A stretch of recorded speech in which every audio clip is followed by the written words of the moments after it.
Hi everyone and welcome back to a brand new piercing video. So today I'm going to be doing another piercing FAQ. I've asked for all your questions and you've given me all your questions on Twitter, so thank you for all of the questions. Oh god, I'm very fresh-faced here, no makeup, no anything. I was like, you know what, really, just go on camera, bare face, because that's a good idea with stage lights. Triggered. So let's get straight into your questions.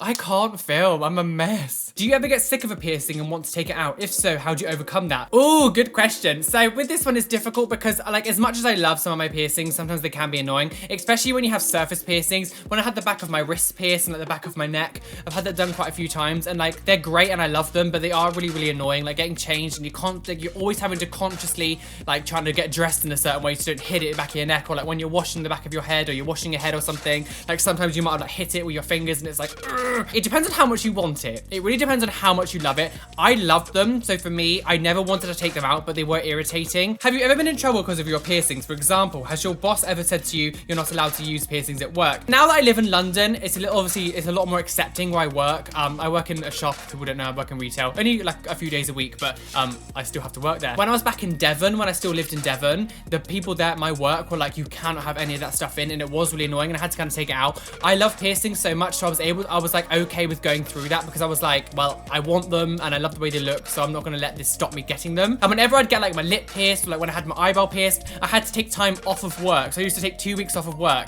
get like a facial piercing or something, let it heal, and that was 2 weeks. And when I go back to work, I was like, I shouldn't have done it, but I was like, sort of like taking some of them out and like sort of keeping them hidden, or put like clear retainers through them, which ultimately was the reason why my left eyebrow rejected, because I was taken out too soon. I actually face it now more for YouTube when it comes to brand deals and like companies wanting to work with me. For someone who's my size on YouTube, a lot of them could probably do this full time if they, you know, looked more brand friendly or cutesy or whatever. I don't look cute. I don't look stereotypically attractive. I don't look, you know, what like the face of companies would necessarily put up the front. I'm never going to change who I am for anyone, so if they don't like it, bad bitch. The funny thing is with that is like you guys and my audience are so interactive. Companies would actually benefit from working with people like me because you guys are so like involved, when there's other big YouTubers who will get half the amount of comments and half the interactions because they look more brand friendly. They'll get the job over me. But moral of the story is don't change who you are for anyone.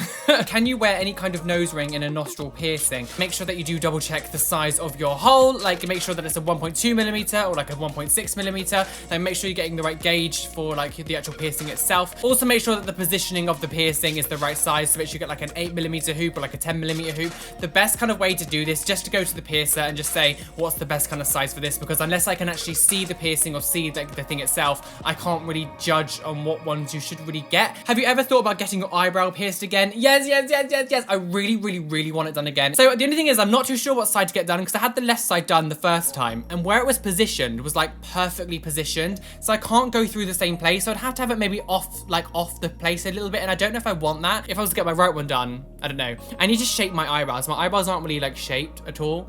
This one has a bit more of an actual thing, but yeah, I do want it done so badly, oh my god. Can I still get a belly button piercing even if I don't have a flat belly? I think if you are a larger person and you do have, like, it depends on how you carry your weight. If you are large and like when you sit down, if you look down and your belly button gets covered, you probably shouldn't get one because it can cause, you know, pressure on the piercing for it to reject. And I think depending on how big you are, that's how much bar is going to be needed. And I think with belly button bars, they only really go up to a certain size before you need like maternity bars. I would always advise definitely go to your piercer first and let them see, and let's see if it's like a good idea, because, you know, if you are larger, you are going to be causing a little bit more stress on the bar and you're going to be more prone to rejection. It just depends on really how you carry your weight around your stomach area. Has any ever gone wrong for you or anyone you know? So I spoke about this quite a few times before, but I'll just quickly brush over it. I had a scaffolding bar here that was pierced too close inwards and my ear grew over the bar. That wasn't very nice. Horrible experience. My Lorette piercing rubbed away at my gum at the front here, so my gum kind of receded a little bit at the front. Not very nice. I don't wear it in anymore. One of my friends did have an earlobe stretch here on the left ear, and it was really large. It was about sort of this, I mean, I don't know what size it was.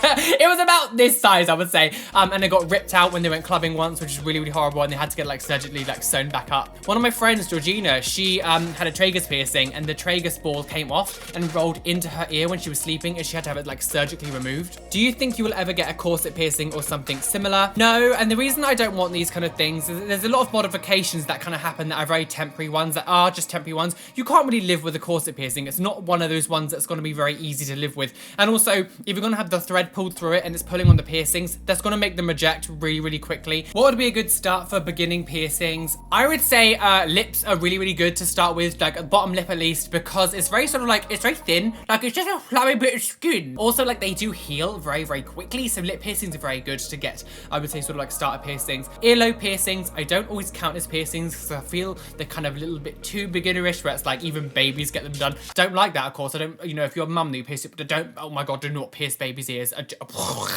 I would say if you're gonna get ear piercings, a conch piercing is quite a good one to start with, which is the inside bit here. Like I've got on both sides. Obviously, I've got my punch through here, but conch piercings on the inner of the ear. They're very, very, again, they're quite easy to heal because they're not in the way. When you have your out of your, like the rim, like pierced, obviously when you sleep and things, it's gonna get pushed. But when it's on the inside, it's rare that you kind of like knock it at all because it's kind of out the way. I had my nose pierced 1 month ago. I can't really clean it because it still hurts. Do you have any tips on how to clean it? If it's really difficult with a cotton swab, like a cotton bud, to actually clean it, get some cotton wool and just soak it in some salt water or saline solution and just hold it over the piercing, like either side, and just sort of like press a little bit and just leave it there for a while. The warm, sort of like warm salty water will get inside and get all like the dirt out. Even if they do hurt, still clean them. Like it's not something that you can like get away from because it's gonna hurt when you first get it done. And when you first start cleaning a piercing that you've just got done, like a fresh one, like the day after, it's gonna hurt when you clean it. Like it's not gonna be completely sort of like easy and like as if it's healed. Like it's gonna sting. Kind of just have to get over that. I'm kind of addicted to playing with my piercings. Any advice on how to stop touching them?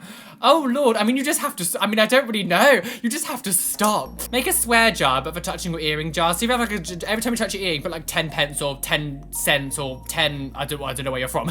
Just put some money in this jar, like a swear jar, but earring touching jar. Do you think it's okay for a 13-year-old to have 9 piercings? It depends. I think you have to be very careful when you're young because your body is still changing. Getting things like your ears done isn't so much of a big deal, but like if you're gonna get facial piercings, I'd be really careful that you don't damage like your teeth and things when you're very young. I don't know. I think it just depends on you, like if you like them and if your parents are happy with you getting them done. Just be very, very aware that, you know, in a few years time, your face will probably look quite different and you might not like them anymore. Do you think there's a limit to how many piercings you should get? Hell no. The amount of people that say, you got too many, oh, I like them, but don't get any more. Literally go away, like just go away. It's one of those things, like if I want more, I will get more and I don't care what people say. And like there is no, for me, I've got more now than I thought I was going to get. I never thought I was gonna get my nose pierced at all. Now I've got 3. So like, I think it just depends on how you change as you grow up, and like sometimes you want more, sometimes you want to take them out. Like for me, I love them and I don't see myself necessarily stopping. People think that I've got way too many, but then there's people that have hundreds of piercings and I'm like, cool. Never say to someone else, never ever say to someone else